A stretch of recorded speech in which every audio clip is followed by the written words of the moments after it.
All right, guys, and we're back. Give it a second to catch the game. It'll capture it here in a minute. There it is. Okay, I need to close some websites out to save on the video RAM. And Armstrong. I like the thumbnail. Oh, good. Thanks, man. Most of that work was done by somebody else, but I did edit it a little bit to get the hunter on there. But I got the picture, the primary picture, just off the internet. So I need to close out YouTube. Twitch looks good. Kick looks good. Like to keep the Rumble video up. Go over to the chat. Okay, so I've got my Restream chat up, which takes care of YouTube and Twitch, and I've got my Rumble and Kick breakout chats up. So I should be able to see everybody and anybody chatting, even though you all won't necessarily see each other's chats. If you're on YouTube and Twitch, you will, because Restream takes care of that, but Rumble and Kick will not. Okay. So I was able to take care of that little bit of business. Had to go and pick somebody up. It's one of those days, though, here in just a couple hours. I'm going to have to go drop them off. But it'll be the same thing. I'll be gone for a few minutes, and then I'll just come right back up. Let's go ahead and take the Griffin flight back into Duskwood.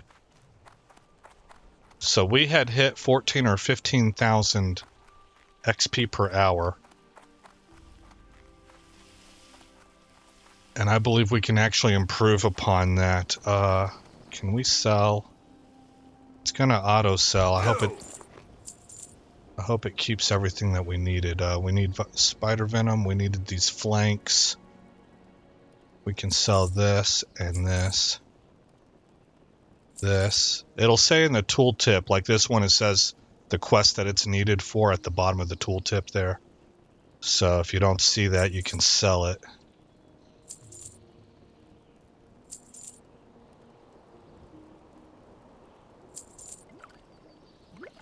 Okay, we're looking good. Now, Safe travels. who is it that I can buy ammo from? I think it's her. Greetings. There we go, back up near 1,000. Farewell. I could buy several thousands more, but I am trying to conserve money right now for my mount.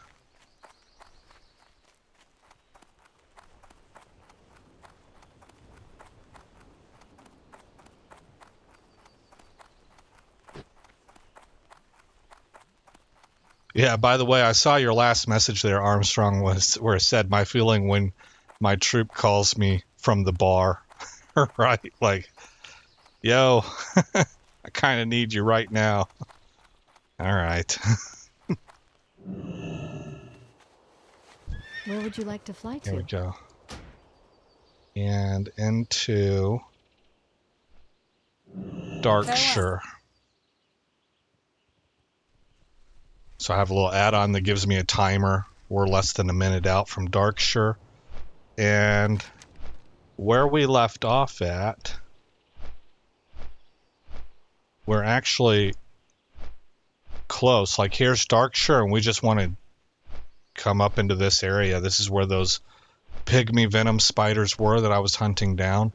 Since we're in Darkshire, we'll go ahead and drop the quests off that we can. Looks like we've got 2.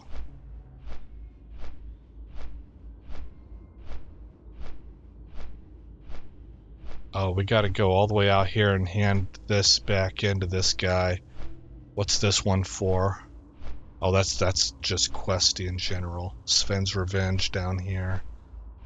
So we do have a long run to make. That's wolves at our heels. Yeah. See, if it was a level 25 one, I might wait. But because it's a level 21, we need to get that turned in ASAP so we get as much XP for it as possible. I'm not really obsessed with power leveling. That's not what the whole purpose of what I'm doing this for is. But I think I kind of lean that way naturally because it feels like we're doing good, quote unquote, you know? King's honor, friend. Ah, ghost hair thread is what you need, is it? I'm afraid I have none in stock, but I can make some for you, if you can supply the ghost hair. There is a poor, sad spirit, Blind Mary, who haunts an old farmhouse in the hills south of Darkshire. Here, take this spectral comb and ask Blind Mary to comb her hair. Then bring back the comb and I will glean from it the ghost hair I'll need for the thread. And take care, for dark things now lurk near that house.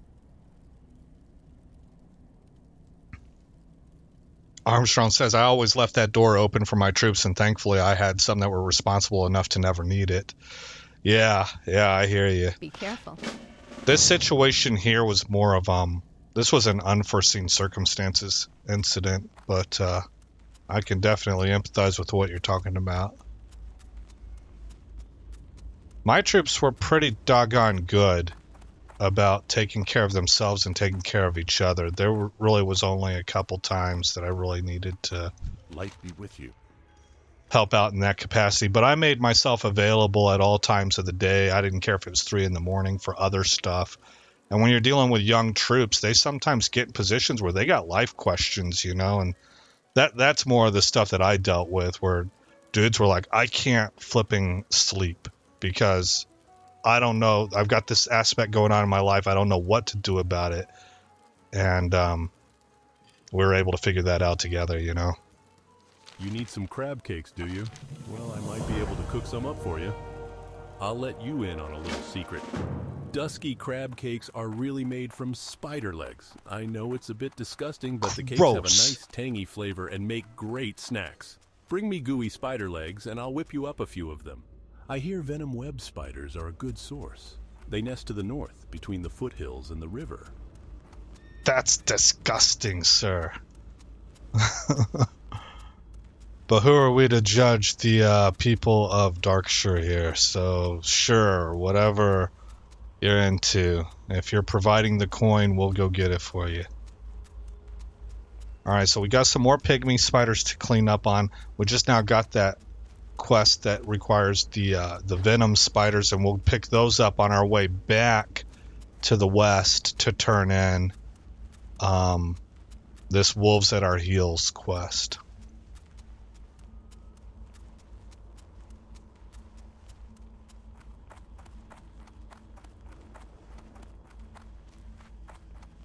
Uh-oh. I don't want to go over there right now.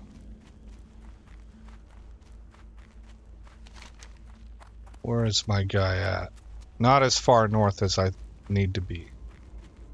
We got to get up around here and then go, so we'll break right here. Start moving west.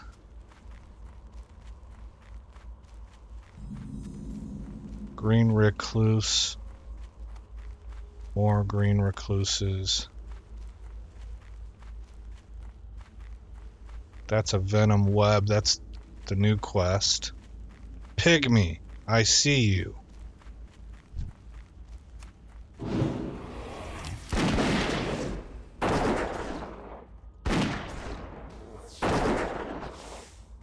Five of 15, wow. Still need 10 more. All right. Are you a pygmy? You are.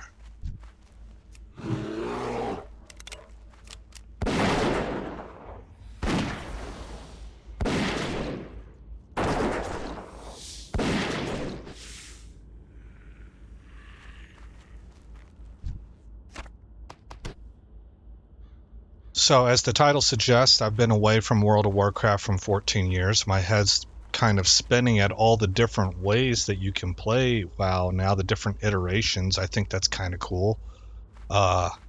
Maybe I won't say cool, I'll say it's interesting. It's interesting to me right now. I'm still kind of judging whether or not. I don't know if I like everything or not. So far it's curious enough to hold my interest. But one of the things that I don't know about is these people. I keep seeing this. It seems to be really popular because I see this get spammed a lot. Come get the weekly raid done. I don't know actually if it's a raid or a dungeon. But that is, there's a mechanic going on there that I'm unaware of. So I want to find out about that eventually, but that's in the future. For right now, that's really unnecessary. I'm just trying to experience the Wrath of the Lich King and the Burning Crusade. I guess in reverse order. Burning Crusade and Wrath of the Lich King. Content, and then we're going to be doing the same thing in WoW retail. So all this other stuff and the seasonal server and all that, that's all stuff that will come down the road. I did start a priest a couple days ago on the seasonal server just to see how it is, and he was able to get his first rune, so I'm kind of starting to learn what that's about. I'm on a full server too, so it's a very high population server, and that's a little bit more like what I remember from WoW, where there's just a ton of people and you're competing for resources. There's a lot of people to talk to, and there's a lot of, at least I did Alliance again, and so there's a lot of cooperation there. Once again, this is on a totally different server, but I don't know if Horde's doing it also, but I know Alliance is throwing buffs everywhere. It's like expected. It's supposed to be you enjoying your class. We buff the heck out of each other. Man, I'll be running around with like 4 or 5 buffs and I'm level 10. So just, I don't know if there's a difference between Alliance and Horde mentality, like the different players that are attracted to each side, or if it's just coincidental, but that's something I've noted. A lot of cooperation. There's also a lot of competition, but it seems to be more friendly competition and more of a cooperative nature over on the Alliance side of things. But I haven't tested it thoroughly or anything like that. Gotta find these pygmy spiders, man. How many more do I have to go?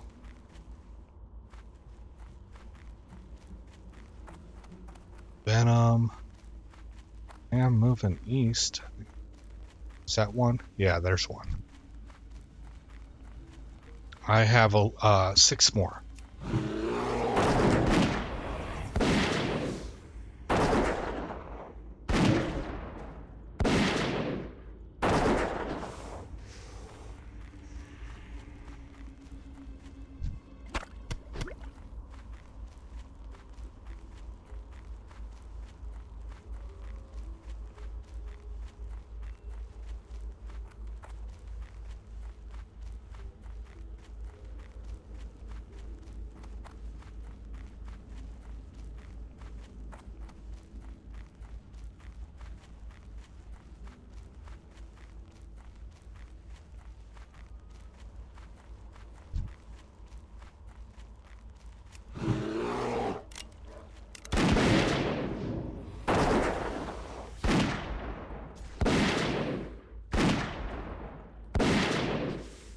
I'm really enjoying that charge on the bear. That's this aspect here of having a pet talent tree. That's new for me. I don't remember that being the case before. And supposedly they get 1 talent point every 4 levels. I think that's what I remember reading.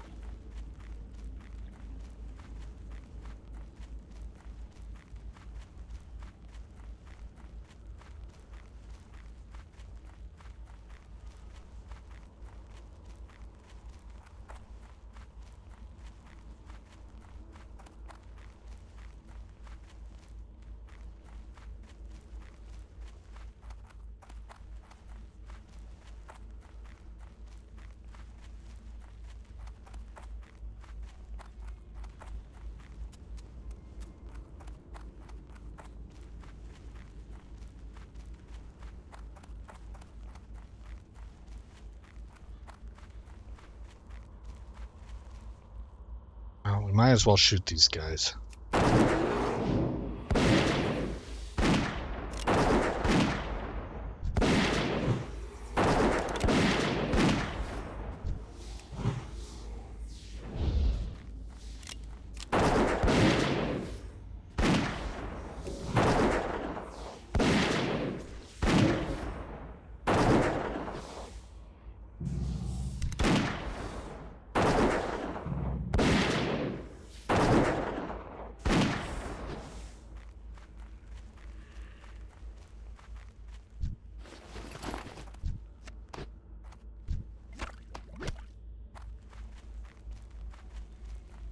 Venom, Rabid Dire.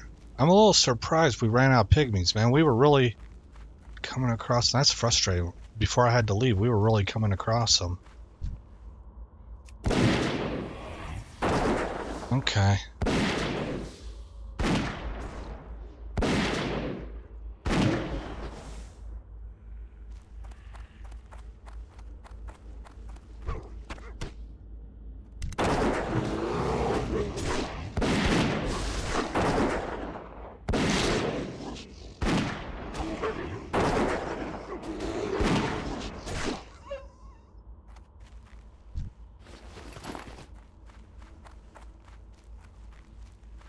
The recluse. Doggone it.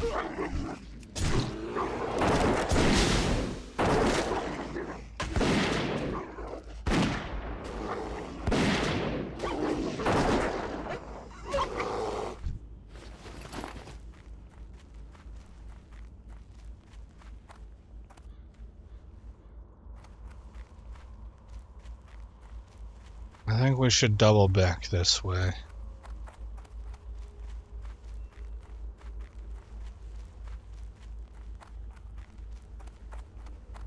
How many more do I need? It was 6, right? Or was I down to 5? 4. 4. I need 4 more. What's this guy? Green recluse.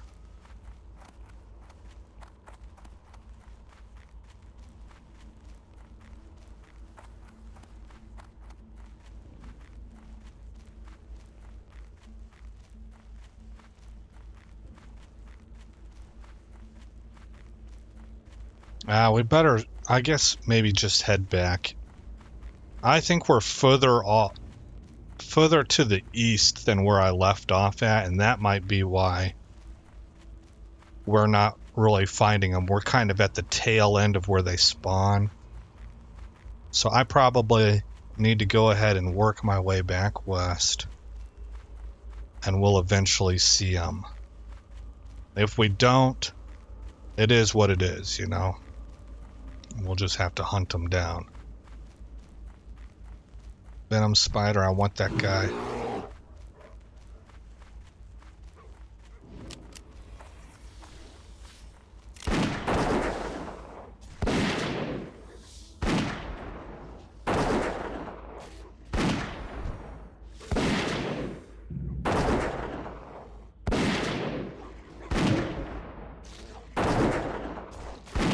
I think that there's this little bassy kind of like a gong sound that sounds off whenever I draw aggro.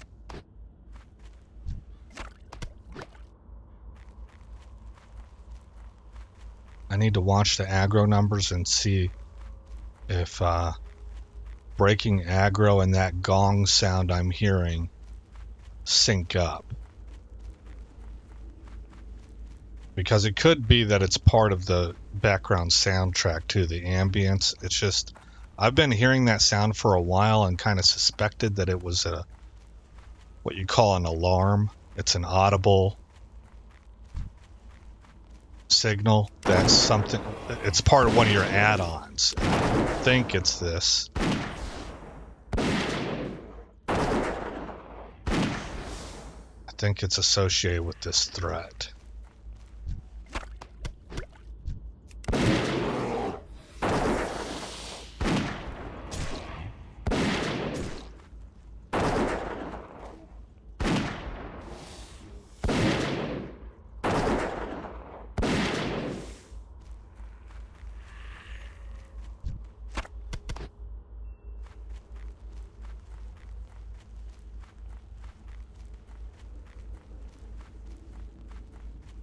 Need 3 more pygmies.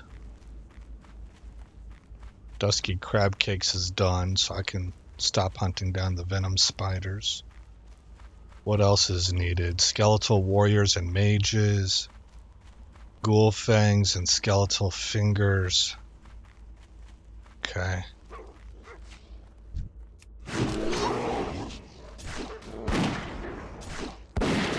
Here's a pygmy. Mostly it's wolves.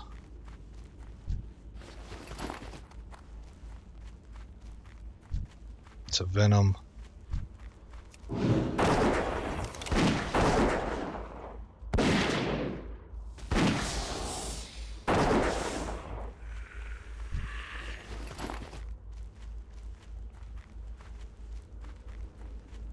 Need 2 more pygmies.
Darn, I was hoping.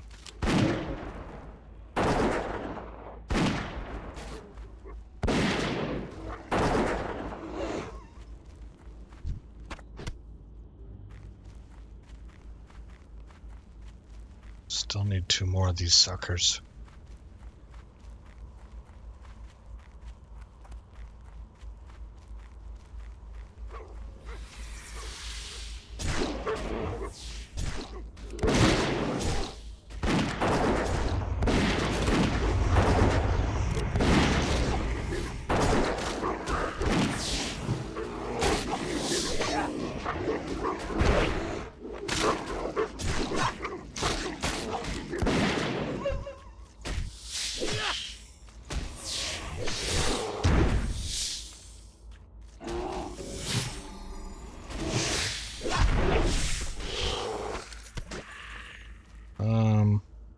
It sounded like that was chainmail.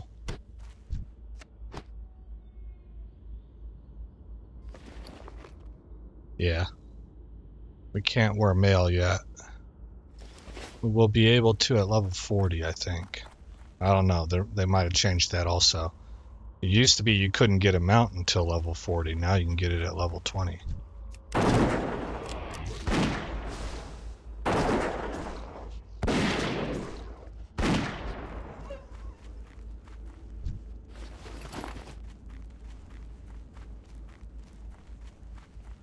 Look at this right here. Do people who play this game work?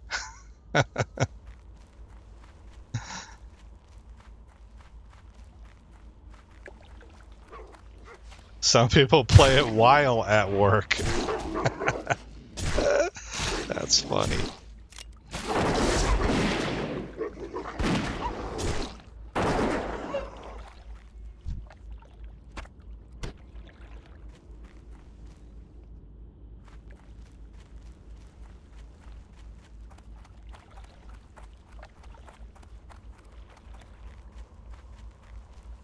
Venom spider. Yeah, I think I'm gonna have to crawl my way through this entire stretch of land again just to get 2 more pygmy spiders.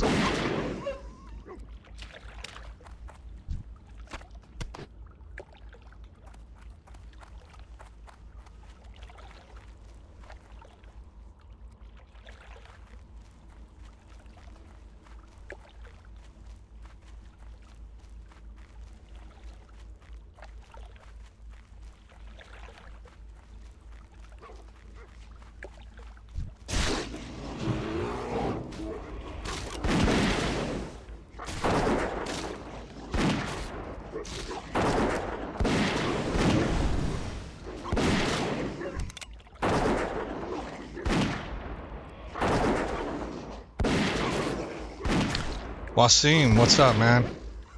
How are you enjoying the whole leveling experience even after all this time out of the game? I like it. Oh, there's a pygmy. But, you know, you're talking to somebody who, when I was active with the game, I used to level characters 0 to 60 just because it was soothing for me. Like that, to me, that was a good time. I kind of disappeared into it, and it really helped.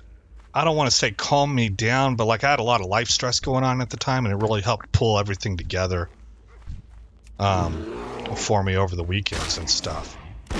So whatever it is about my personality, I can get kind of caught up in the, I guess, operation of leveling a character up, watching the XP per hour, and just enjoying the character and the world and the questing system and stuff like that. So I'm maybe already predisposed to enjoying it. But coming back after 14 years, it's not just the leveling experience. It's, I think what's appealing to me right now is I'm also another, I guess, aspect of my personality. I kind of use this phrase a lot. I may not be perfectly accurate with that, but I don't know how else to describe it.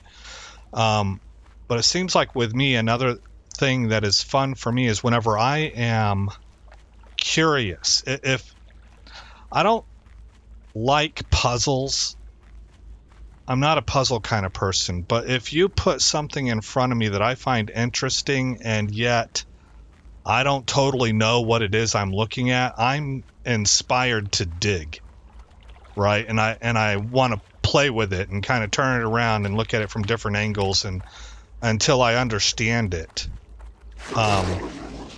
as well as I can. That's if I'm interested, right? And so that's what's going on here, is that we've got World of Warcraft retail with an entire litany of content that I've missed.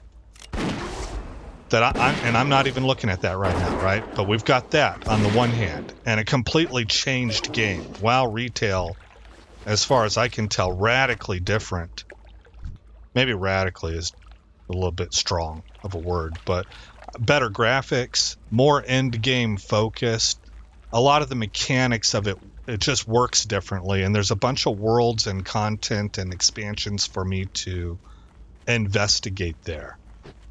But to start that journey, in order to do it in the chronological order I want to, I need to do this first. So then you have this, Wrath of the Lich King Classic, right? And I'm looking at it, and it's for the most part the same. Oh, good. As I recall it being. Quite a bit. Hold on, let this guy finish. Without those wolves nipping out our heels, we can bind our minds to dealing with Morbent Fell.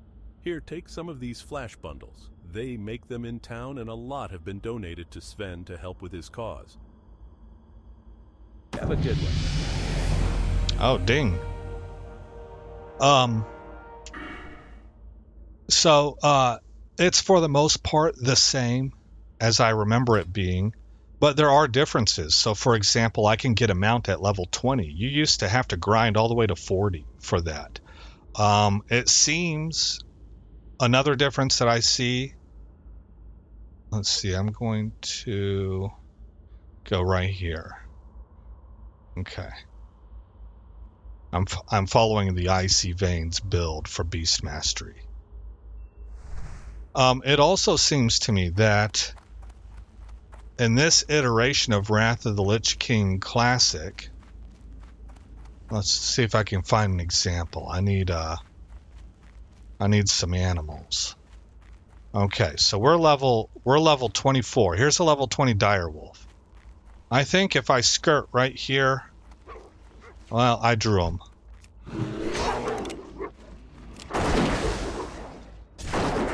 We'll see if I can pull it off, but the concept I'm getting at is it seems to me like these animals do not aggro you if they sense that you're more powerful than they are. As long as you stay outside of a certain, like they have an invisible threat ring. Look, that's a level 19. How close do I have to get before he comes in on me? Okay, pretty close. And that was true when I was playing also. But the gap in the levels needed to be a lot more. If you were like level 45 running through this zone, you would get that kind of behavior. But level 24, that's like, in the old game, that was considered like a peer group for the levels that we're seeing right here. And they would most certainly aggro you from a long ways away. You know, so that's a difference.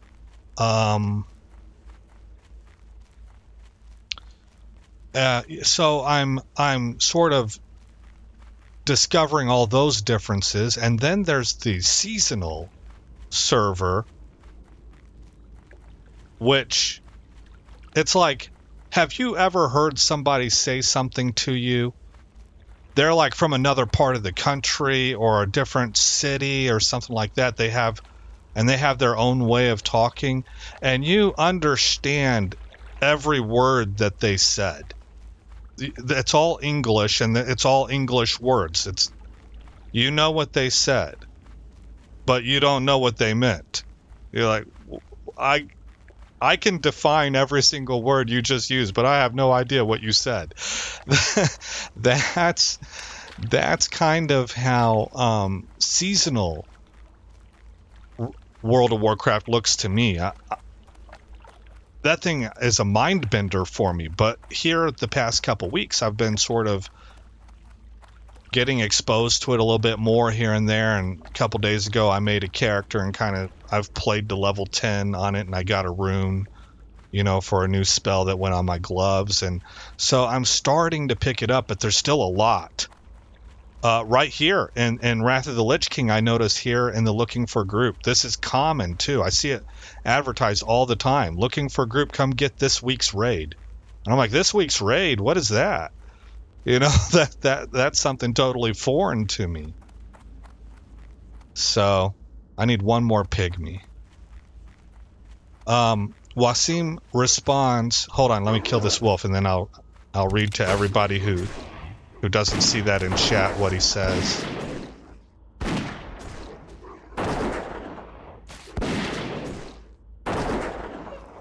This is for future viewers after the video's been recorded too. This is why you stream, for community, right? So you want to hear what people have to say.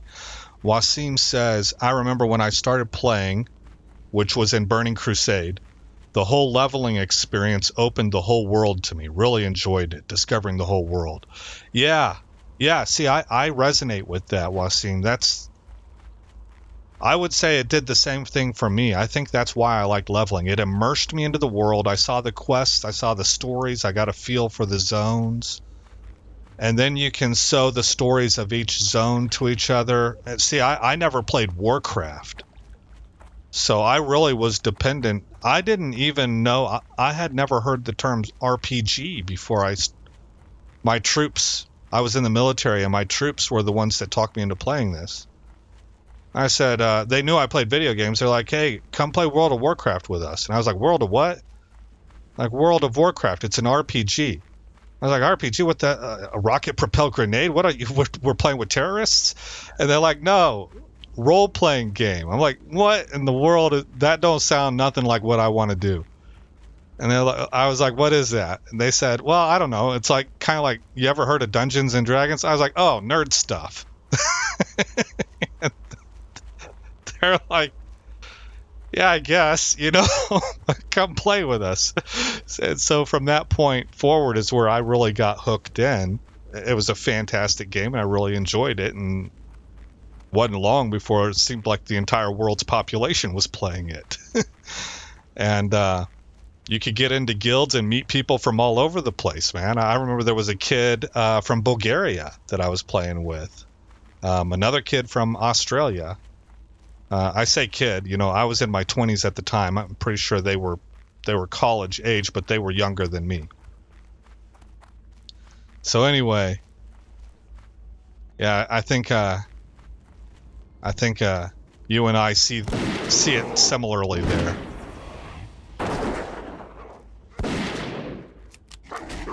Take this, wolf. Oh, you in trouble now, son.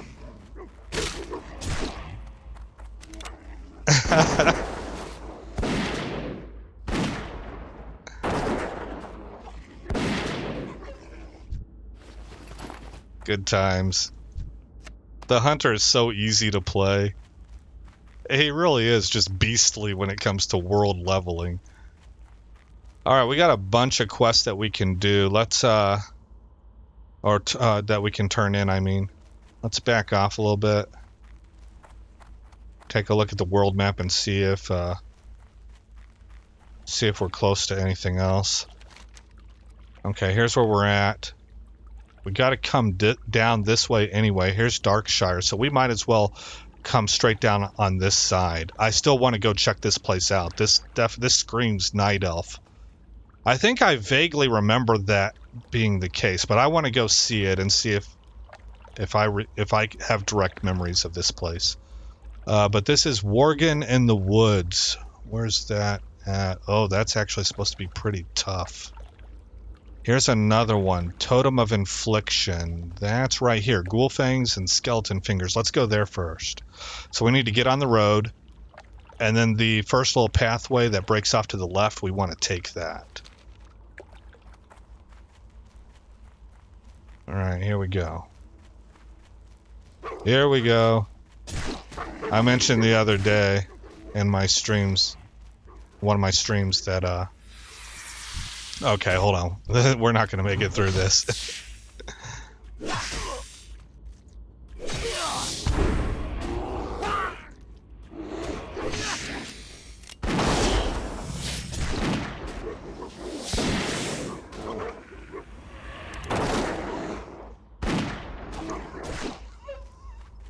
I mentioned that I was a Dallas Cowboys fan. And I'm one of those guys that has been pretty skeptical of Dak Prescott. I think, and I could be wrong on this. I'm absolutely ready to be wrong. Every year I reevaluate. But I think he's one of those guys that, man, it's really unfortunate. But he's got like sky-high talent in 90% of the areas that he needs to. But I need to get my character screen open. Let's see, it's this one. Okay, so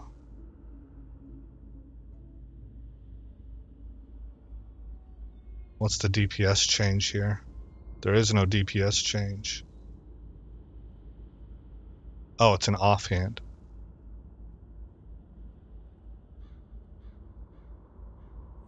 Plus, oh, there it is, plus 10.7 damage per second. I can dual wield now, I think. Yes. Yes, nice. Okay, let me unequip this. You want to have the hardest hitting one in the main hand, if I remember correctly. Okay, so we're gonna put that in the main hand. Oh wait.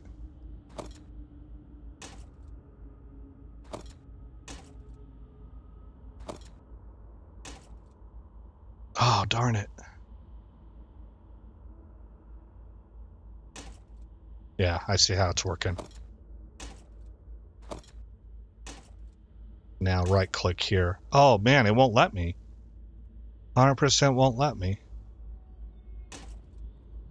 But it'll do it that way. Okay, fine, whatever. Maybe I'll look into that more in the future. Anyway, Dak Prescott. I think he's one of those guys that has 90% sky-high talent. He's definitely got some of the best character and leadership traits that I've seen in anybody for a long time. But I believe, and have always believed, that he has 2 to 3 traits that are really important to the NFL game that he is really poor at. And they, what's the word? They end up suppressing his game more than the rest of his talent would otherwise take him to. And so, you know, there was all this Dak for MVP talk these past few weeks because he's been absolutely tearing it up. But I looked at the strength of competition, the defenses, and I'm like, yeah, but that's kind of what I've been saying for years. He's like a light switch. There's like a threshold with him. Ooh, level 29. If you're below the threshold of quality of defense, let me see if I can kill this guy, then he's going to obliterate me. It's like that's enough for him to be comfortable and to see NFL open and to start getting a lot of confidence and see the field a lot better. But the moment that you're above, you know, position X, let's say a top 15 ranked defense, things get tight enough that it just completely throws his game off and he falls off a cliff. And that's my problem, is that with franchise quarterbacks, the really good ones, yeah, you're always going to struggle more against a better defense, but your game, what makes you great, I don't think we should be here, actually. What makes you great is the fact that your game doesn't fall off as much as others. And with Dak, I feel like we're dealing with the opposite. His game falls off dramatically more than even your average quarterback. So he's sort of got these extremes. He's never really in the middle. He's either blowing you apart or he's completely imploding. That's my impression. So this Buffalo game was really the beginning of the thing that I wanted to see. I was fully on board. I was ready to be like, okay, maybe I've been wrong all these years. And I wanted to see him do good against Buffalo, the Dolphins, and Detroit. And Wasim, you follow the Niners. Yeah, well, maybe you agree with some of what I'm saying, because some of what I've noticed with Dak actually comes from the Niners talking about him. They've said he's terrible against zone defense, you know, stuff like that. And so I was ready to buy in, you know, drink the Kool-Aid, join the rest of my fan base, because I'm kind of, if you're anti-Dak, I mean, that's what they call it. I'm not anti-Dak. I think that guy's a fantastic dude, a better human being than most, in my opinion. Yes, a nice clutch of but there. Let me just get these seasoned with my secret spices. But I don't think that he's great. Get them to skitter and within my own fan base, that puts me on the outside looking in. And I won't give out the recipe. Here's the recipe for a dish that's almost as good. And crab cakes a la all right, rule. is this dude gonna shut up? And so I'm constantly kind of put in a position of having to fight and defend my positions, and then I get accused of being a hater, and it's like, I'm not a hater. I'd love for the guy to be great. I'm just not seeing it, you know? And I've put down really good reasons why, and so far I think I've been Johnny on the spot with that stuff, man. I've even been called, some people they insinuated that I was a racist. I'm like, oh, yeah, we know why you're irrationally hateful of Dak. I'm like, dang, man, for real? Come on. So, anyway, we went up against Buffalo, and it was the same story as what I've seen. Every team that we have played, outside of Arizona, and maybe even Arizona, maybe I just need to scrutinize them more, that has had a decent to great defense. It doesn't even have to be really good. It has to be like moderately good defense or better. Has completely taken our offense apart, specifically at the quarterback position. Do I need that? No, we've got the spider venom. Okay. What level is this guy? This is more what we can handle. Okay. Let's go get this. So that was really disappointing against Buffalo, but at the same time, I'm just not stunned, you know. And if I'm right about Dak, I completely, and I agree with Dante Whitner. I fully expect us to get blown out by the Dolphins. They also play a cover 2 zone coverage.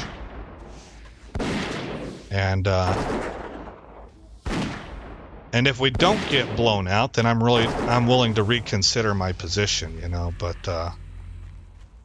so far, 8 years, and I feel like I have a lot of trending saying that my initial prognosis of this guy was Johnny on the spot.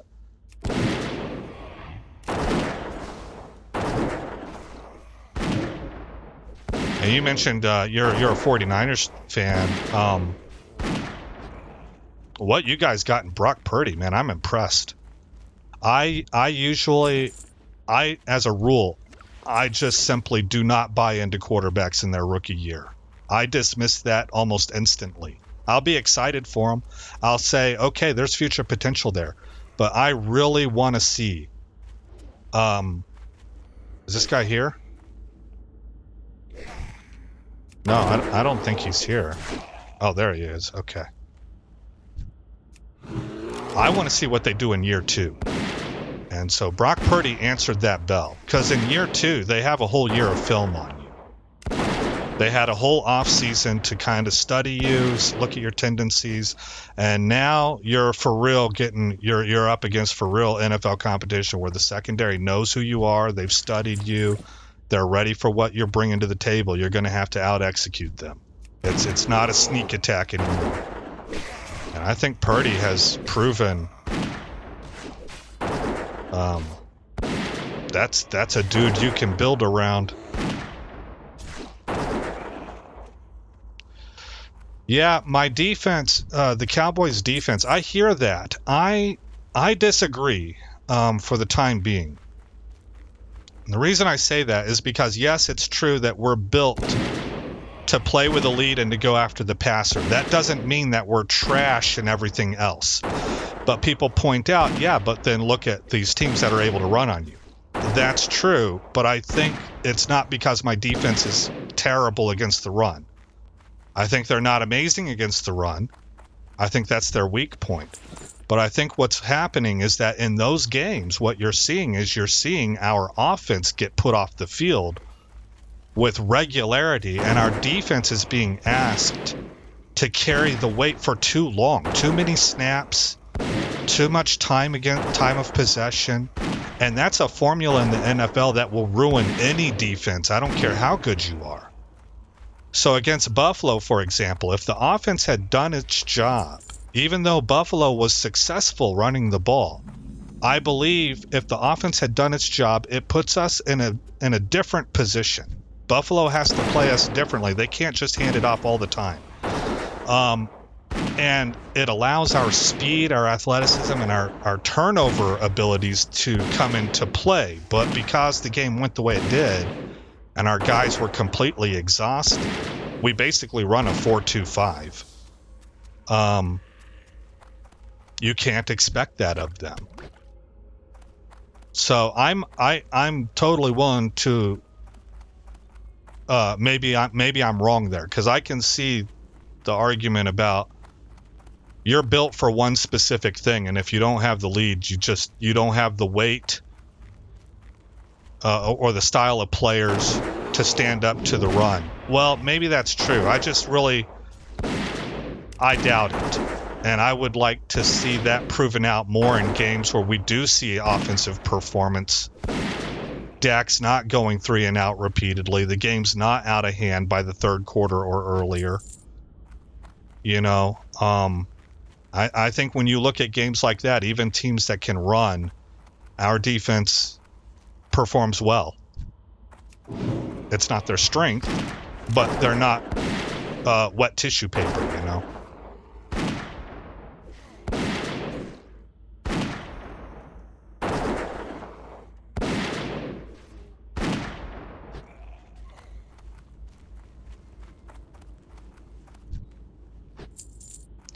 But the Niners look like the cream of the crop in the entire NFL now. I don't care which side you want to talk about. That includes the KC Chiefs, you know. And grats to them. Kyle Shanahan, I've liked him since he was with Atlanta. I just think that dude knows what he's doing. And he runs a scheme like what I would want. For years. Going back, let's see, when did I start saying this? It was, I think, 2008. I was saying, you know, Sun Tzu talks about be opposite. And the NFL, I had noticed, had become a spread offense, pass-happy league. So the defenses adapted, and that means that they became nickel defenses before they were 4-3s or 3-4s. They became lighter instead of heavier. So I thought to myself, man, the first team out there that kind of puts it together and goes with a 1985 Bears-type offense, they're going to clean these defenses' clocks, because the entire NFL, it would be very similar to when the 49ers brought in the West Coast offense. It's just the other direction, right? And I think Shanahan has kind of put some of that together. You guys have the weapons and the quarterback to be an air-it-out team if you want to. But your desire is to be smash mouth, and I think that that's smart.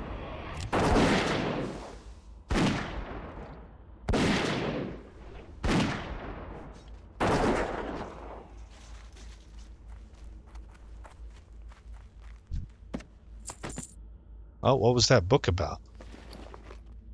An old history book. Begins a quest. Return the book, The History of Stormwind, to the Stormwind Library. Alright, we're going to have to go to Stormwind anyway. And we're going to have to head to town here pretty soon because the bags are getting full. What am I working on here? We got 3 of 8 warriors and 1 of 6 mages.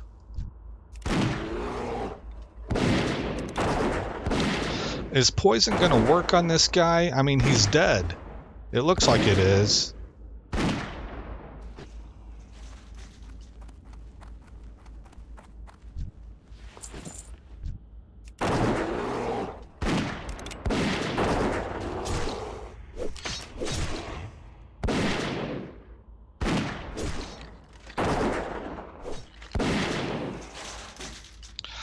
Yeah, Wasim, I have thought of playing. In fact, a couple days ago, I started a priest on Season of Discovery just to kind of get more of a handle on what that's about, because that's the one that kind of is a mind bender for me right now.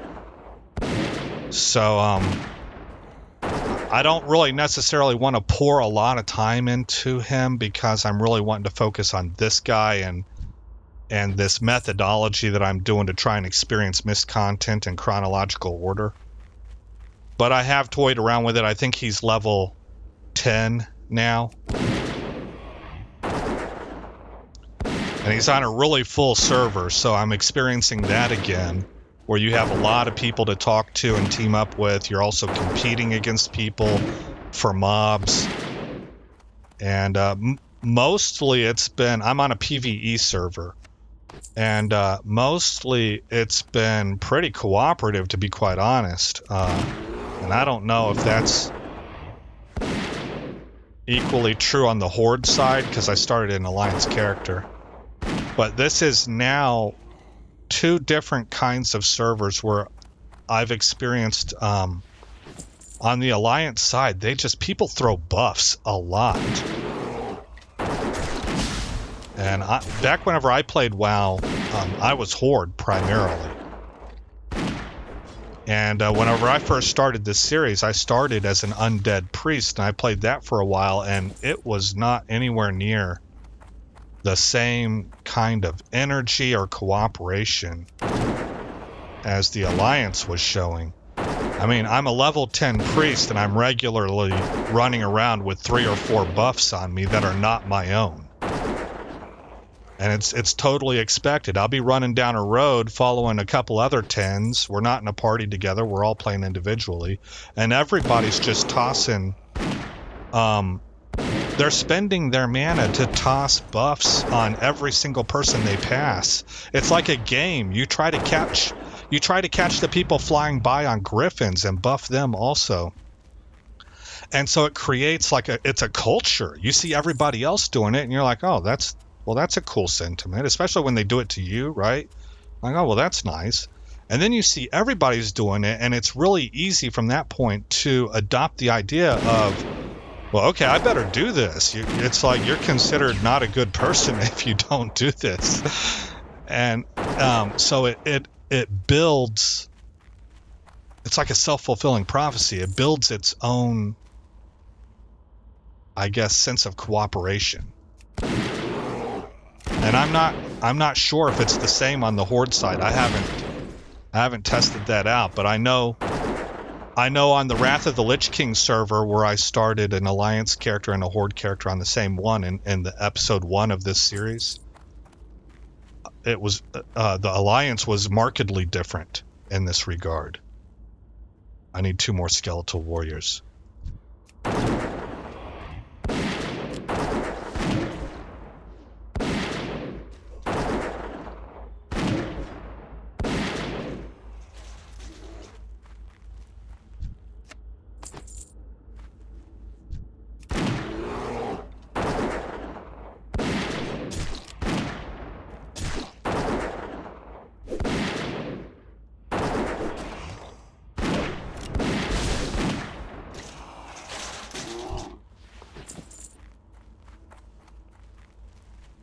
Okay. We got a bunch of complete quests. We're currently at 18,000 XP per hour. We're going to head back to town and turn all these quests in. And I'm already close to another level here, if I'm reading this bar right. I think this purple represents how much rested XP. I'm not quite sure. I think this is where I'm at.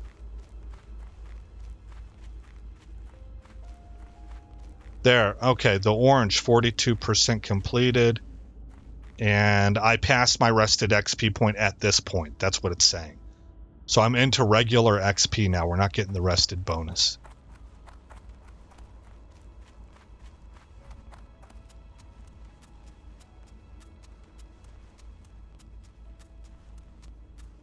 Wasim has always played Horde.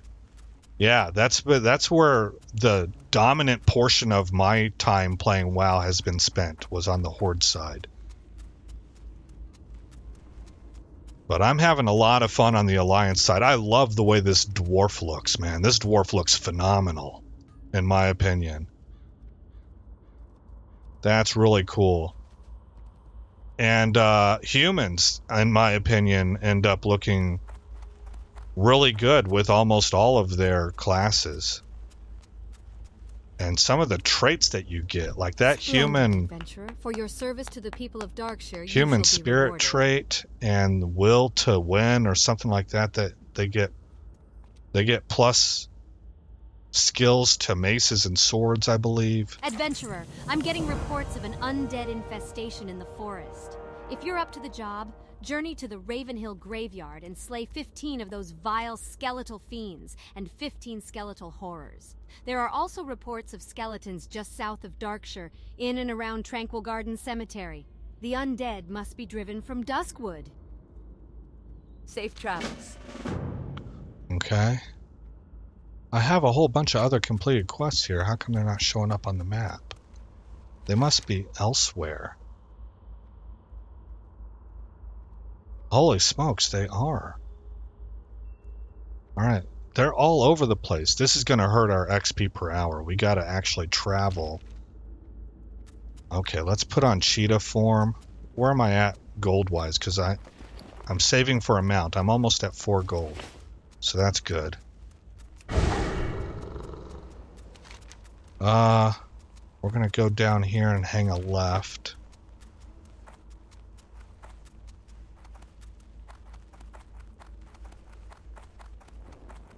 I'm up to 19k XP per hour.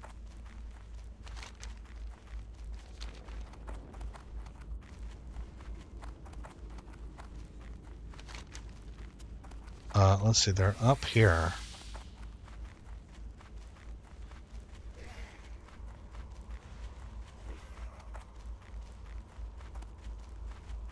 Bloody Mary.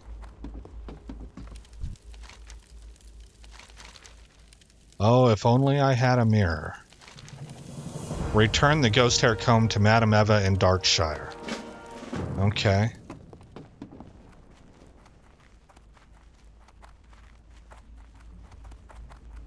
Whoa. There we go.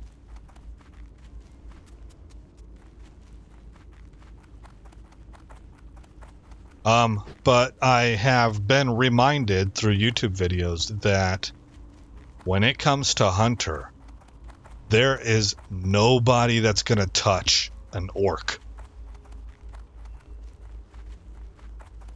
The racial traits they have is perfect. It's just perfect for a hunter.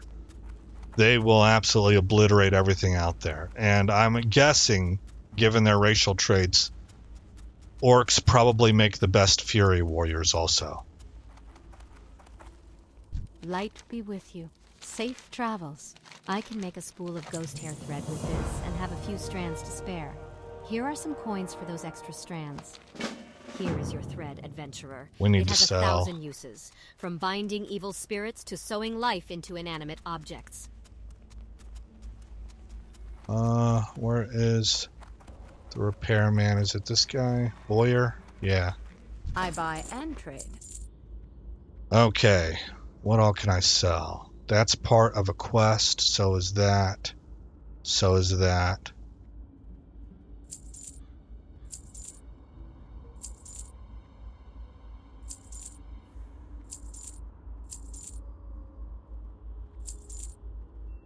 So is that. Starting to pick up silk now. Recipe. Requires gooey spider. I maybe want to hang on to that because it only requires one ingredient. Return to jitters. Skeleton finger we need. Melon juice, mana. Wool I don't need yet.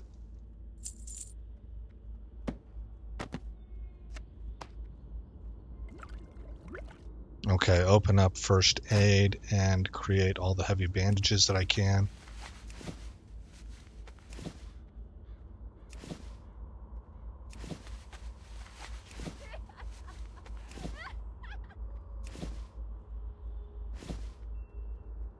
Another thing I'm looking forward to is trying out some of these classes that I've never done before.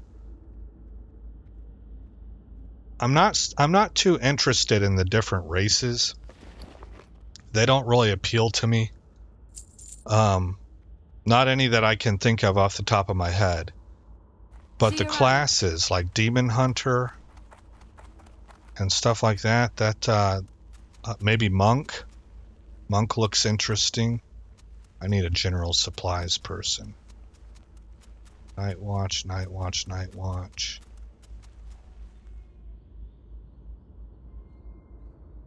Well, we got 400. Maybe I can hold off on that. I don't want to spend too much time here. Okay, where are we going to head next? This is where I'm at. Down here. So, got a ways to go.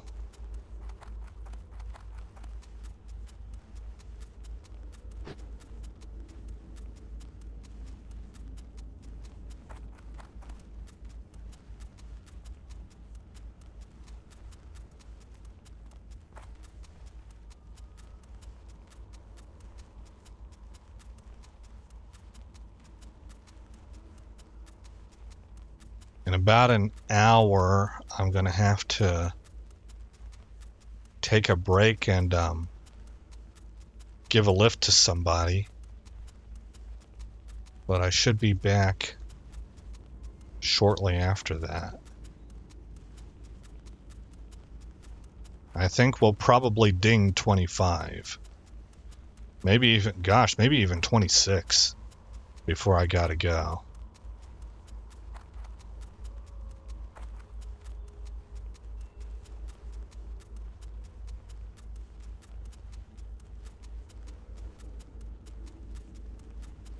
Uh-oh. I remember this guy. Are you guys able to take him out? What levels are you? 20? No. I don't think so. Maybe we can watch it. Watch this fight. Yeah, he's coming. I think y'all are gonna get your heads handed to you. But best of luck. Oh man, I can already tell I'm gonna try and help out. This is why I play priests. It's hard for me to say no. Like I have a natural leaning towards helping people out. If I was more of a roguish character, I'd be like, this is a bad matchup. Oh, he came after me. What? The Night Watch didn't even do anything. Oh my gosh, one shot took out almost half his health. Cheetah form, go! You can't keep up with me, Stitches.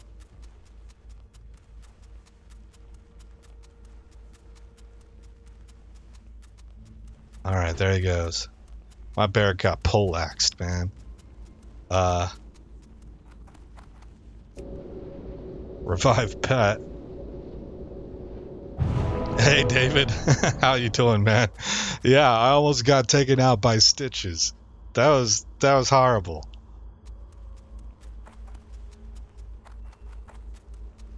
Let's go ahead and use a bandage. We're gonna have to get around Stitches. Maybe he turned off onto that path. I can't believe the Night Watch didn't attack him. Well, are you guys just in a social club that you decided to give yourselves a name? Now they're attacking. Oh, they're getting decimated. They are no match for Stitches. We got to get around Stitches. Now I'm willing to have the rogue aspect of my personality come out, where it's like, okay, that's not a winnable fight. You guys were foolish to get involved in it.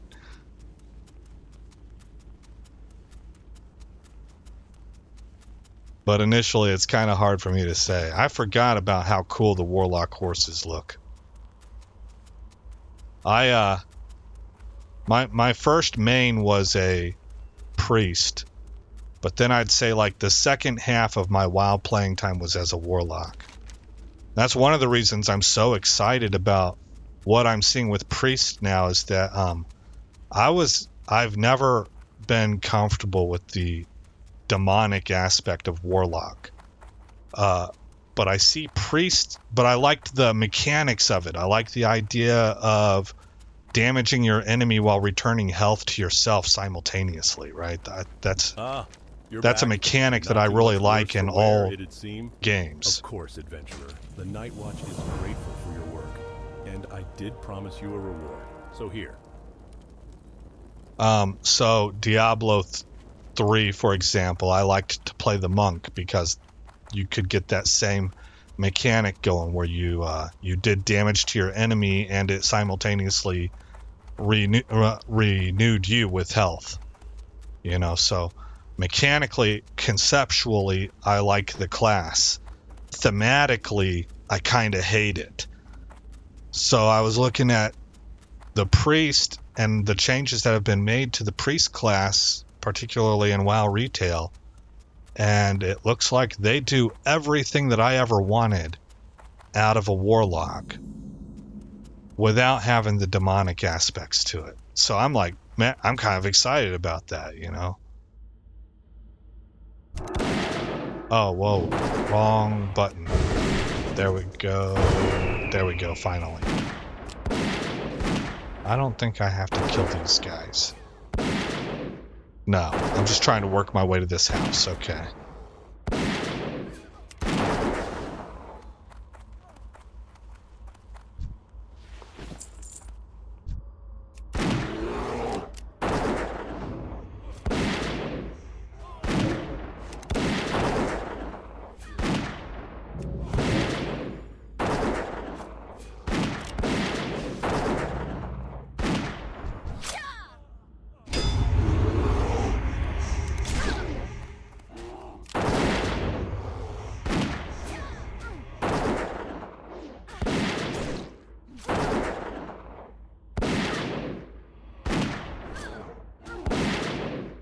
We're up to 20,000 XP per hour, so that's working out well.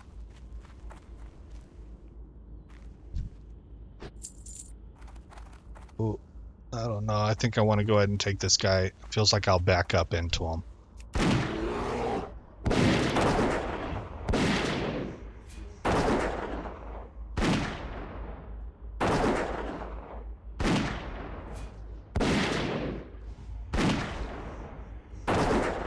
I'm just plinking away. I want to conserve my mana.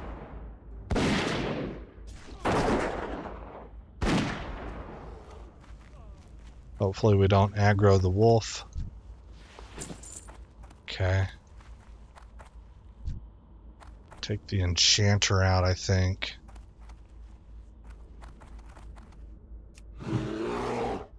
Let the pet get in there and draw aggro.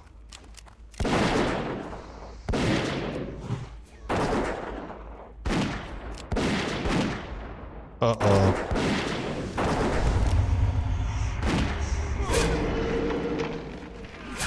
Ow. Get him, bear.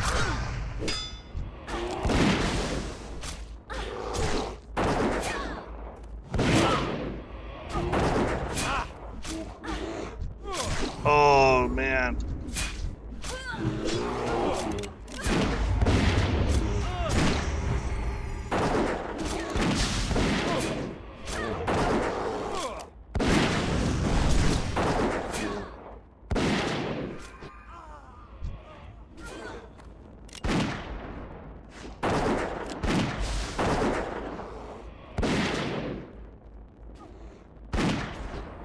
Okay, where is this quest giver that I'm supposed to talk? Oh my gosh, there's still so many more to go through.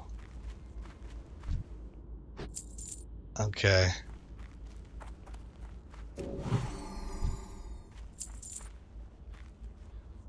So, eat and drink. Mound of loose dirt. Oh, that's right. This is the house we were supposed to investigate.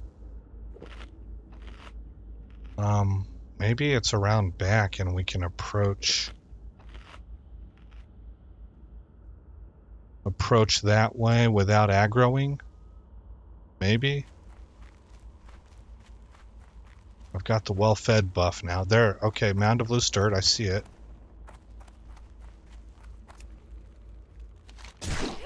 Complete quest. Accept. Okay, let's just get out. Hold him off, bear.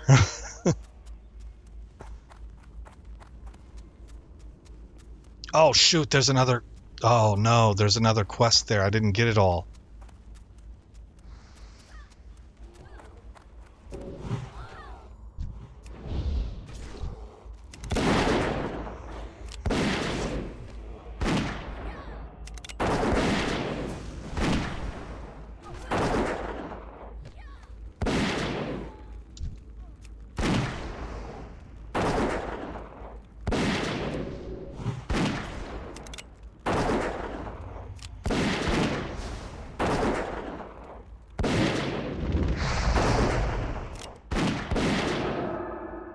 Darn it.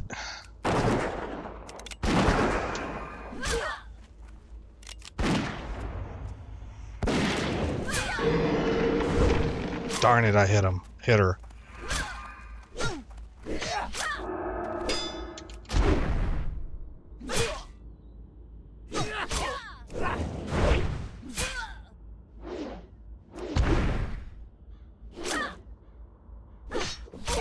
Pop a health potion.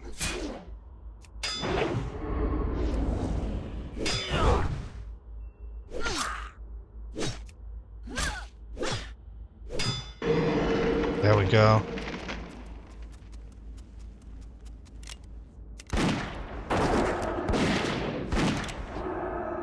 Take that, sucker.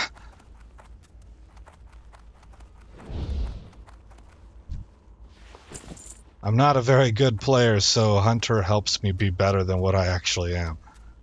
Alright, now it said that there was an exclamation point over here. There was a quest to be had.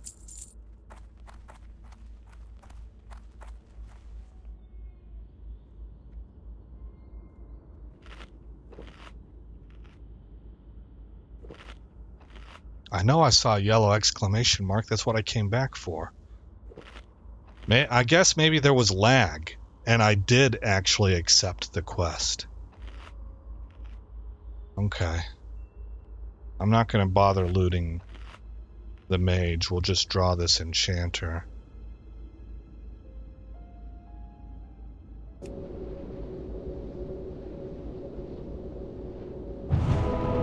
Okay, gotta feed the pet now.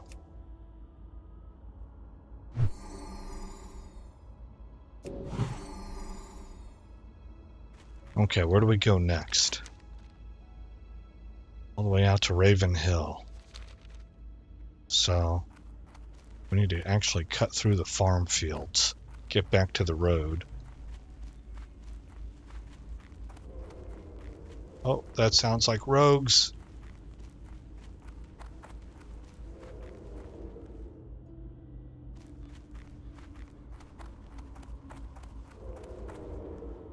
Oh, there she is. I see her. She's coming.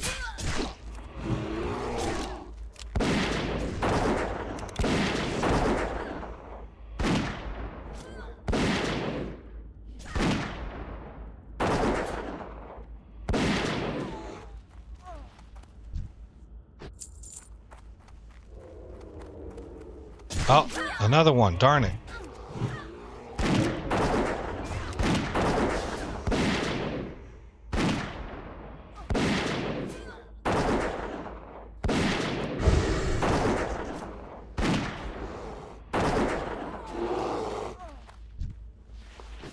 Okay, I simply danced over to Viper aspect so we can get mana back while we run towards our objective.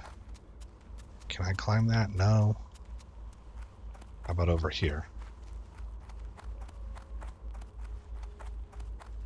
Okay. Cheetah aspect activated.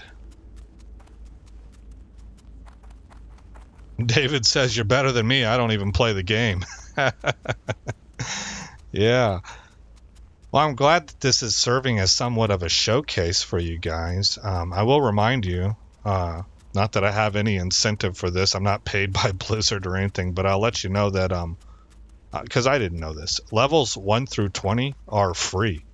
It's free to play with World of Warcraft levels 1 through 20. If you ever want to give it a shot.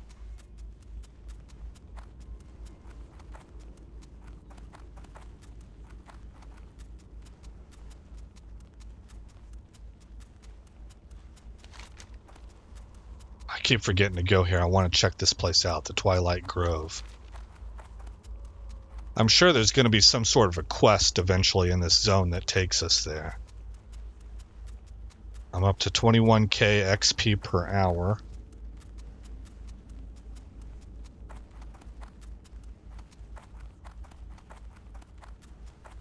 How's our gold looking? Almost 5 gold. That's probably... I think we can go get a mount.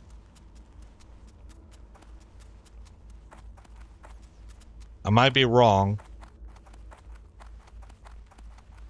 I may need more than 5 gold to get the training and buy the mount, but I'm not exact since I'm not sure. Aha. Thank you, adventurer. Those really hit the spot. And here, please let me pay you for these. Safe travels. Since I'm not really sure, I'll have to kind of just go there and get what I can. Okay, next. Let's hit this guy right here, Sven's Camp.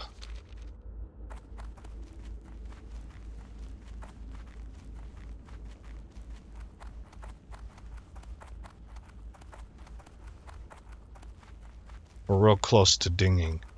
Well, it says 18 minutes.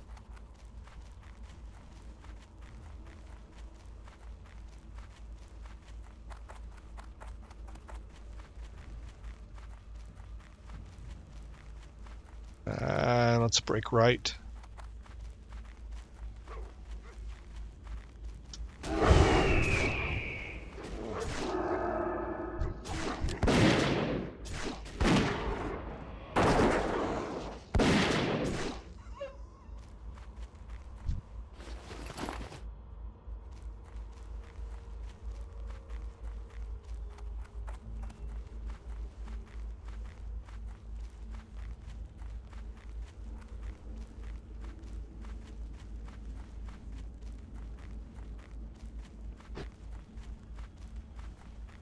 You know what? I think I'm remembering wrong whenever I say in the World of Warcraft that I was playing in that you aggroed things from a lot further away.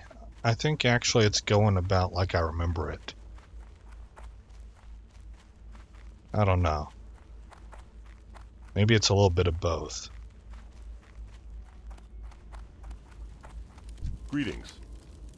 That shadowy figure I saw was a witness to my family's death. There are questions I'd like to ask that man, if only I knew who he was. I must know who was that skulker in the shadows I saw the night my family was killed. Please, adventurer, you have shown your resourcefulness. Please find that shadowy figure. I must learn what secrets he holds. I do not have clues that you do not already know, but here, take the book you found at my farm. Perhaps some of the townsfolk can link this book with its owner. Be careful. Alright, cool. They have neat quests in this zone that tell stories. They're tragic stories, but they do a good job of telling stories.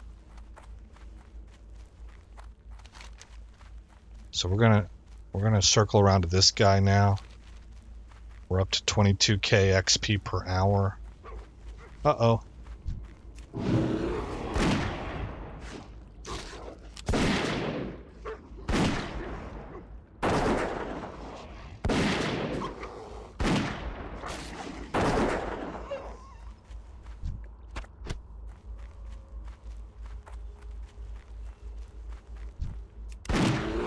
Is that coyote steak that I'm picking up or wolf meat? Lean wolf flank.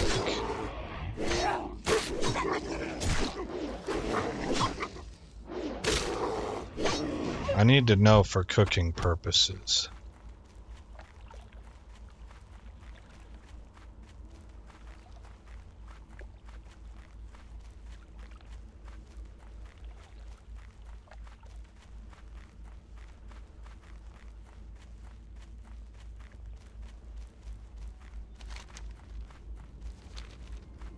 Oh, kind of a long ways away. Let's just kill everything.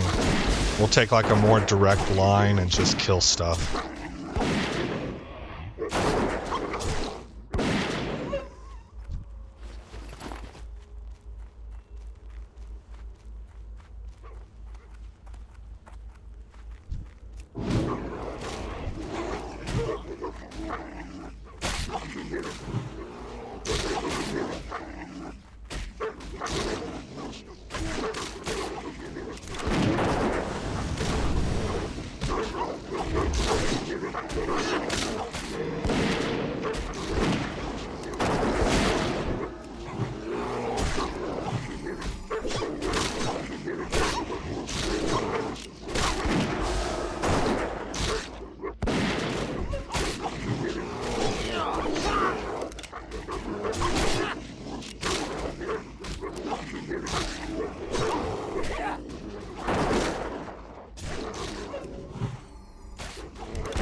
That's what I'm. That feels very Hunter-esque to me. That's what I like about Hunter. That was a nasty amount of just check yourself before you wreck yourself. You know, there's an old phrase.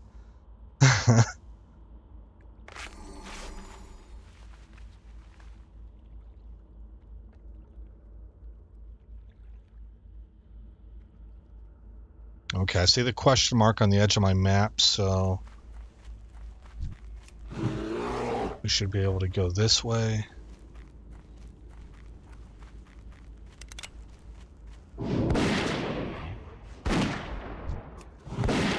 I'm surprised that spider didn't get aggroed by the bear.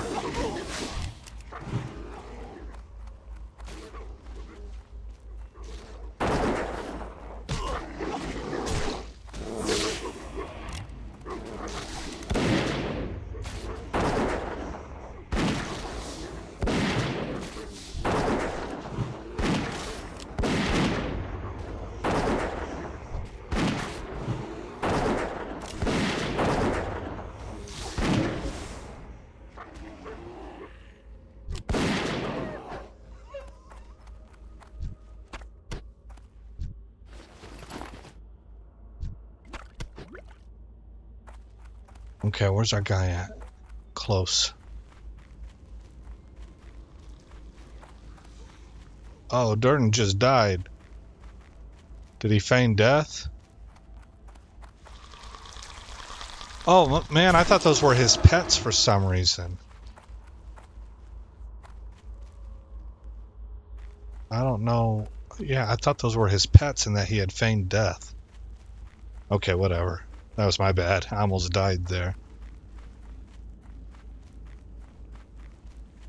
Let's get Viper active again. Hey there.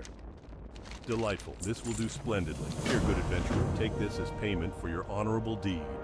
All right, zombie I need a bottle of a certain liquor. Speak with Tavern Keep Smits. Tavern Keep Smits at the Scarlet Raven Tavern in Darkshire should have some. And please hurry, adventurer. These nights get cold, and I need that drink to put fire in my veins again. Moonbrook Schoolhouse, and that's still red for me. Okay, so we need to go to Darkshire and then Stormwind, I think. Did I ding? We ding in 3 minutes.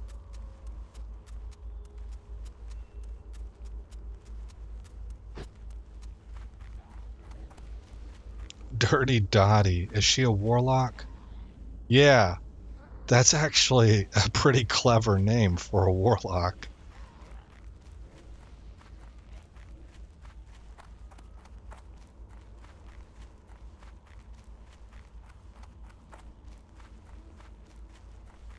I had a female warlock one time that I named Cancerella.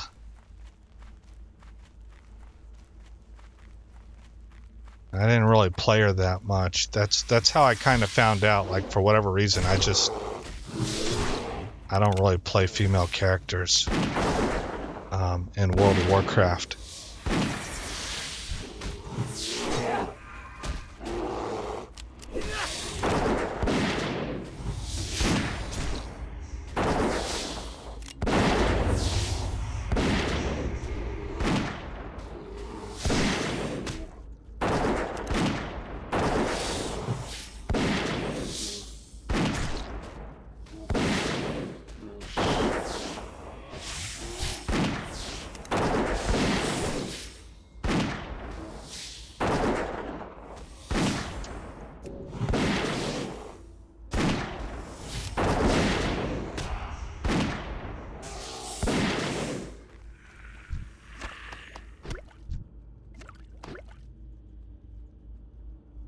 Man, no rest for the weary.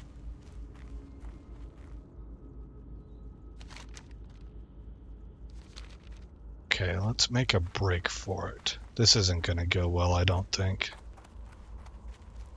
Trying to get back to the road. And there's a lot of stuff to navigate through. Yep, we've already aggroed one.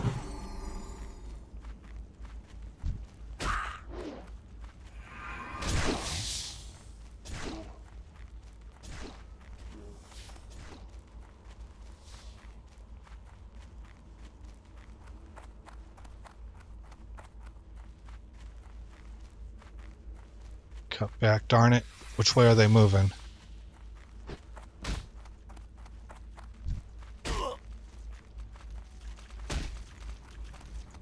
And we got stitches. Come on. What's my call pet? There we go. Okay, I gotta get around stitches. Oh shoot, he aggroed me. Darn.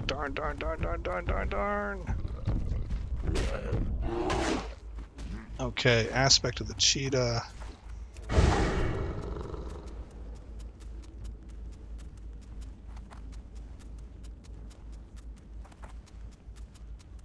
I think when I first started playing this game, I got killed by stitches so often that I came back.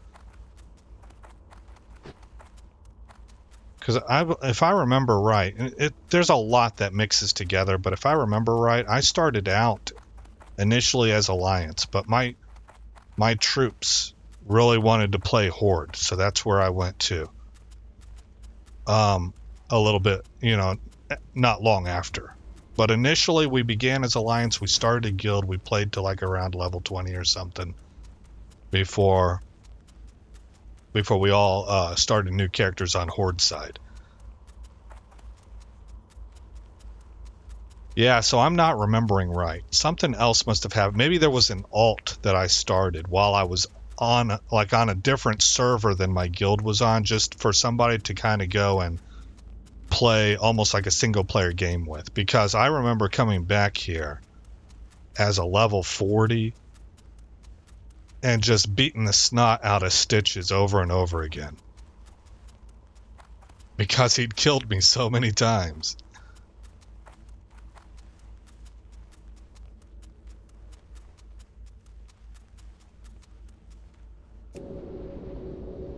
Revive my pet once again.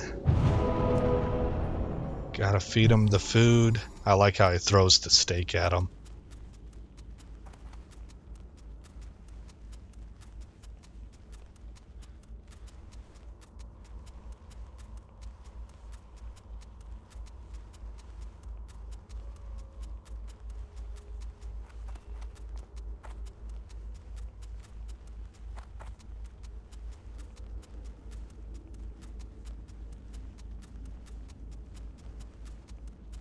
So I'm sitting around 22 XP per hour. Back in the day, whenever I used to follow guides, like there's a specific guide out there now that you can buy. I think it's called Rested XP. But whenever I was doing it, and maybe this still exists, there were free guides that you could look up that were good. I think I recall You need some zombie juice, do you? That's some strong stuff. being in I usually get requests for it. the 50 to the 125k XP per hour Rot area. blossoms grow in strange places. In particular, I hear you can find them inside the skulls of skeletal horrors and skeletal fiends. Not that I've gotten close enough to look. The Raven Hill Cemetery and the Tranquil Gardens are both lousy with those skeletons. You may as well get rid of them while you're looking for rot blossoms. The town of Darkshire would be grateful. Okay, this other question mark is either outside or it's down in the cellars. I can't quite tell.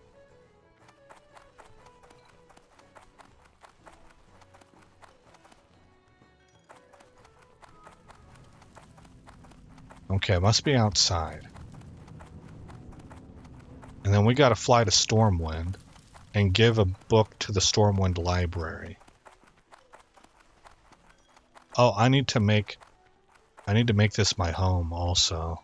Greetings. See you later. Where's the innkeeper? Here, right here. Welcome to my inn, weary traveler. What can I do for you? Farewell. Okay. So over here, zoom in. Here she is, Madam Eva. Greetings. Yeah, Eva. Light Eva, bless you. Eva, I'm not quite, I've heard it both ways. Someone handled this book recently. Someone who is driven by revenge. But the impressions left on it, at least the impressions from the original owner, are faint. I can tell, however, that the original owner of this book is not a native of Darkshire. Here is your book back, adventurer, and I bid you fortune with your search. If you ask others in town, perhaps they can offer you more clues. And here is one more for you. Although the author of this book is a stranger to Darkshire, the book itself was purchased here. Okay, purchased in Darkshire.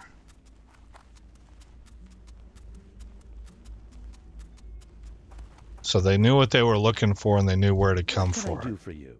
Where to go to get it. Ah, yes. I sold this book a month ago to a shady person. He didn't tell me his name, but he was a nervous, jittery chap, always looking over his shoulder. I hope that helps you. Here's your book, and good luck with your inquiries. You might want to expand your search to the inn. If the person whom you seek spent time in town, then chances are someone saw him there. Have a good one.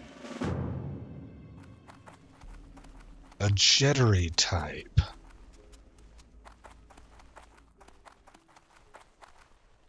Can I help you? For the Alliance. Oh yeah, I remember this book. Its owner rented a room for a few days and spent his nights at the bar writing. He left town in a hurry, muttering about being hunted by something. Last I saw him, he was heading west out of town, looking for a new spot to hide. The first place he'd find to the west is Raven Hill.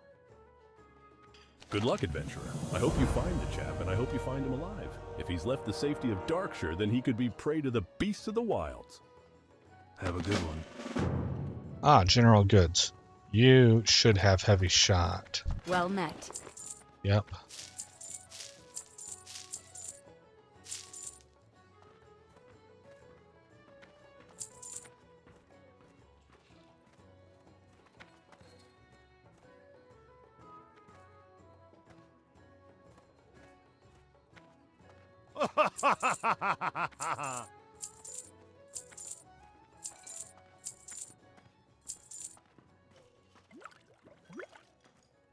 Okay. Be careful.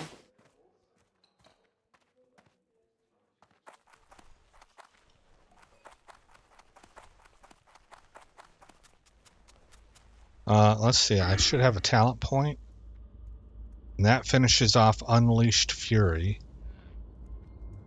Next, We'll be hitting both of these. Improved Mend Pet, probably first, followed by Ferocity. And we get a talent point here. I'm going to go down this line. Great Stamina, which will lead me to Blood of the Rhino, which looks really good.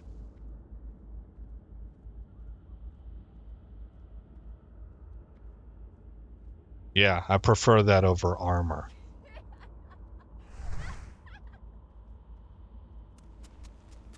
Okay, there is a question mark right here. That's jitters. I guess, I think I'll hit that afterwards. Let's go to Stormwind first. And then I can fly into, I think, Westfall and run to Jitters from there. That's actually, I think, a shorter run.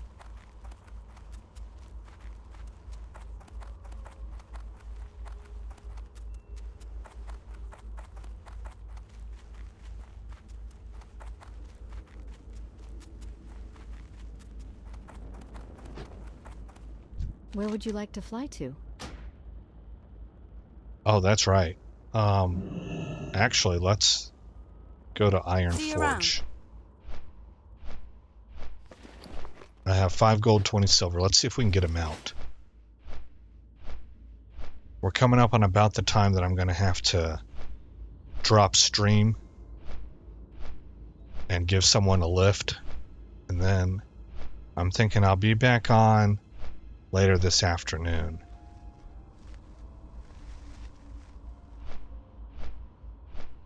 Like maybe early evening time, 4 or 5 o'clock. I don't know for sure. You never know with me. When it comes to streaming, it's kind of like when I want to. I don't keep a schedule. But anyway, I anticipate being back on later today. But let's see if we can get a mount. I've never had a dwarf mount before, so it'll be my first time with a ram. I used to not think very well. Like, I thought the dwarves looked funny. Now I look at them and I'm like, these are some of the best character models in the entire game. So it's just kind of funny how things change over the years. Like taste buds. You know, you should always be checking back in on foods that, well, when you're younger, that you don't like, because your taste buds change between when you were a kid and when you're like in your 20s, and some things you just never like the flavor of. I have never liked liver. That's been true from day one. But although I can't think of any examples right now, there are things that I used to not like the taste of that I do now. And I guess it's the same with this. Or like, what do they call those? Like cross utility vehicles. They're kind of more of a, instead of an SUV is a cross between a Jeep and a truck that leans more towards a truck, I think. A cross utility vehicle is a cross between maybe a Jeep and a car that leans more towards a car. And I used to think those things were hideous. And now, although I wouldn't say I'm absolutely enamored with them, but they look better than what they did whenever I first saw them. Same thing here with dwarves. I used to look at these guys and think, yeah, you're goofy looking. And I never wanted to play one as a result. That's why I've never had a dwarf mount. But now I look at them and I think they're terrific looking.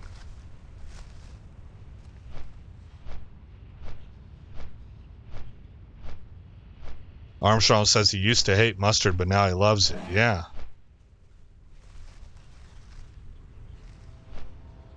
Yeah, that's an odd thing. And it's kind of just part of the human condition. Everybody goes through it.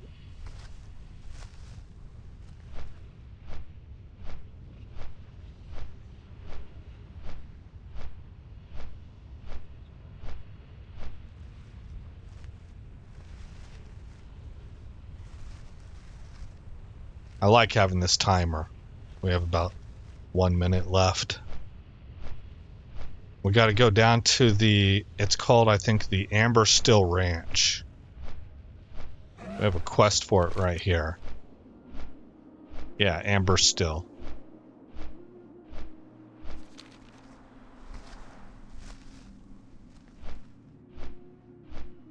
People used to get really annoyed with the travel times in World of Warcraft, and I read an article about that one time by Blizzard. Like, Blizzard was talking about it, and they said, well, we talked about that in our meetings, but we put the travel time in on purpose. That's not a design flaw. It's by design.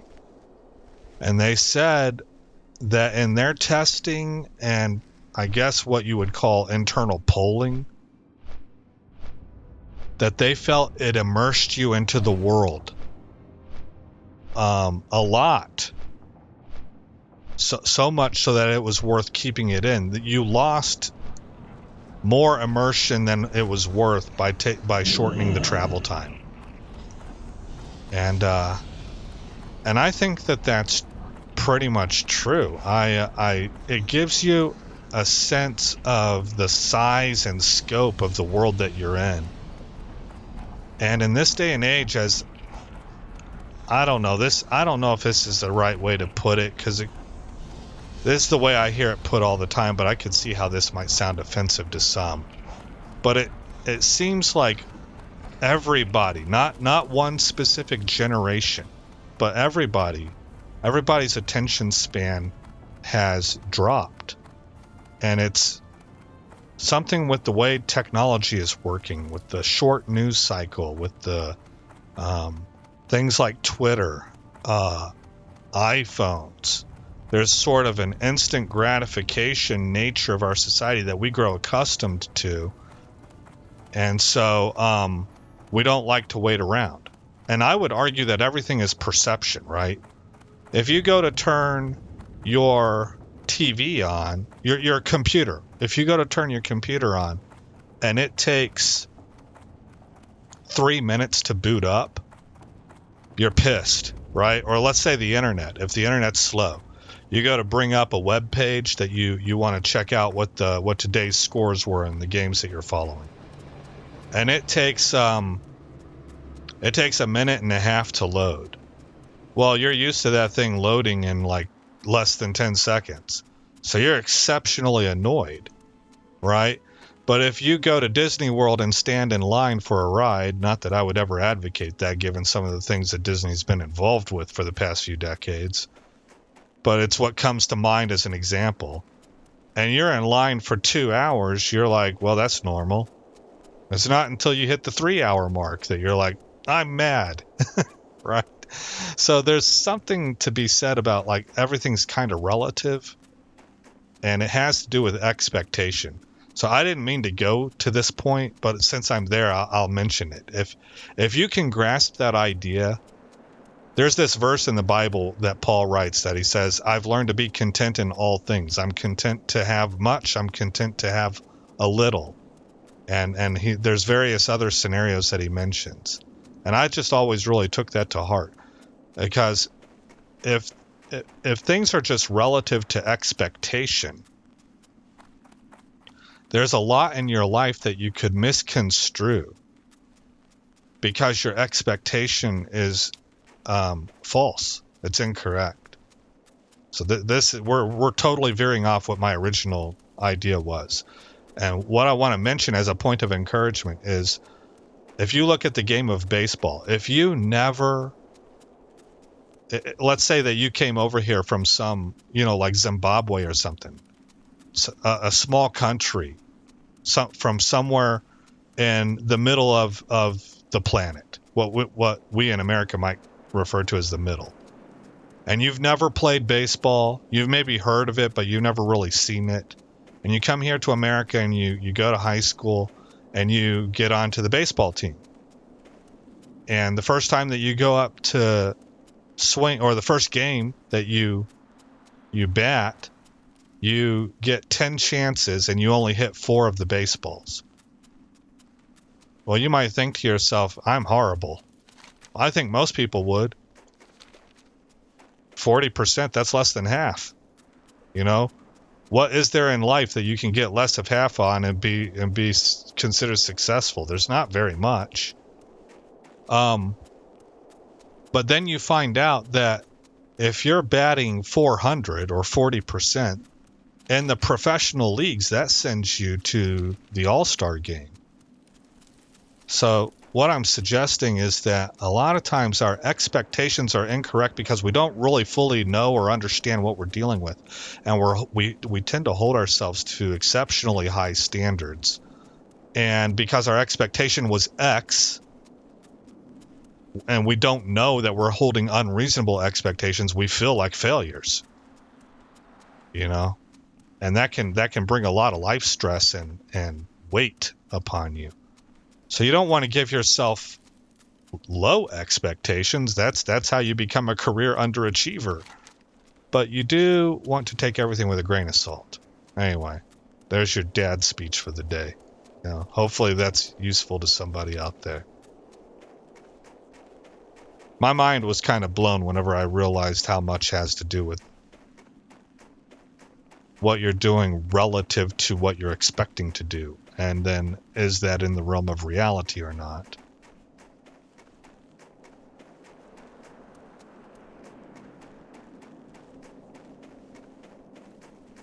Here we go. We got the golden question mark. Well met. Keep your feet on the ground. Be good. Okay. Shall we begin your apprentice riding training? Yes. See you soon. What do I need to do I can now? teach you the finer points of ram riding, provided you have enough gold to cover the lesson. Okay, it costs 3 gold and 60 silver to learn apprentice riding. We got the achievement Giddy Up. Now that's the vast majority of my gold, so I don't know if I can afford a mount. We have, I think they cost 1 gold. So I think we can afford them. You've not had a steed until you've taken the reins of a finely Oh, look, they're 90 silver. Mountain ram, my friend. Please, feel free to inspect these fine companions to any adventurer. They'll serve you well, believe me. Okay, do I want a white ram, a gray ram, or a brown Watch your ram? back. This must be the... Well, this would be the brown one. This is the gray one. Well, I think I want white, but probably everybody goes with white. They do seem to be the best looking ones. Maybe I would go with gray. Actually, I am. That gray one's just kind of like, it looks a little more realistic to me, where this is more fanciful. What color is this guy? This one must be the brown. And this is a black.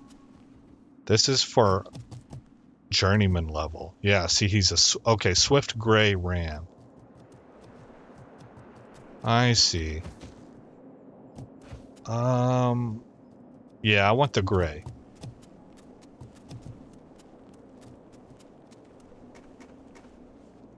You've not had a steed until you've taken the reins of a finely bred Barak Torol. Mountain ram, my friend. Please, feel free to inspect these fine companions to any adventurer. They'll serve you well, believe me.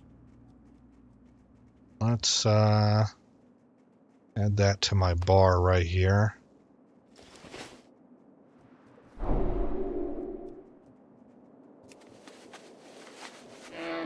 There we go. Okay, well, we're not terribly fast because it's level 1. I want to test something out, guys. We're about to wrap this episode up. 1 Mississippi, 2 Mississippi, 3 Mississippi, 4 Mississippi, 5 Mississippi, 6 Mississippi, 7 Mississippi, 8 Mississippi, 9 Mississippi, 10 Mississippi, 11 Mississippi, 12 Mississippi, 13 Mississippi, 14 Mississippi, 15 Mississippi. Okay.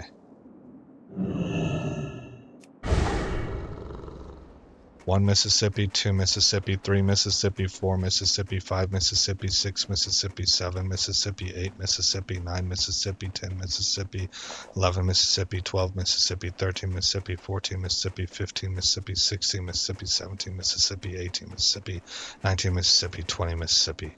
All right, so it saves us about 5 seconds in that distance. So the mount is faster. I wanted to make sure about that. If I had talent points into pathfinding, well, but it increases mount speed also. Okay. Well, cool.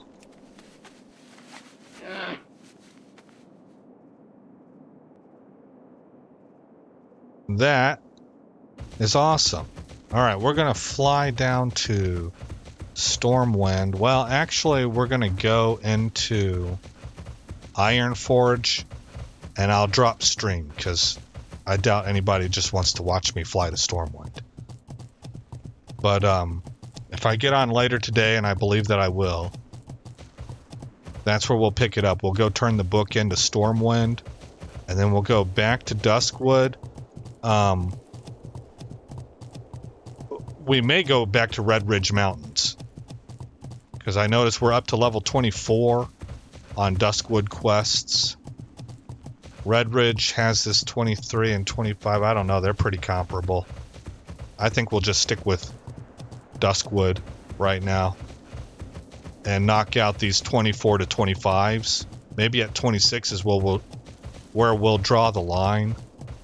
26. No, we'll do 26 also. We'll draw the... It makes more sense to draw the line right here at this red quest, orange. 28. So once we've done all these... Did I pass Ironforge?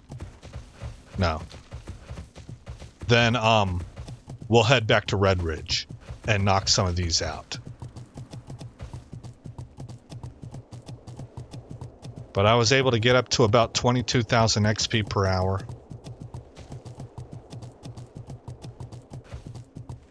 That's not bad for not following the guide.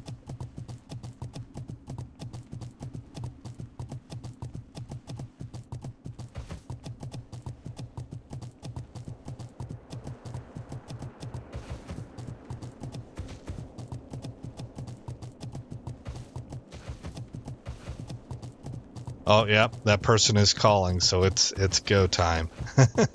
All right. My last one where I had to drop stream to do the original pickup of this person, I messed up. I left the stream going, so it was just black screen for forever. I'm going to try and trim that out. Normally, I don't do any editing at all on live streams. The entire idea behind it is to just capture everything raw. But in a case like that, I want to go ahead and trim that out. But here we are. We're in Ironforge. We're getting rested experience. And that's what we'll drop stream. I hope to see you guys later today. Again, I'm Aesop Grimm. Thank you for coming by the channel. Thank you to those who chatted. It's always fun to talk. I enjoy it. And it's nice to share time together playing something that we're all kind of interested in. And I hope to see you later today. All right, you guys have a wonderful day wherever you're at. If you're at work, I hope things are productive for you. And I'll see you later on.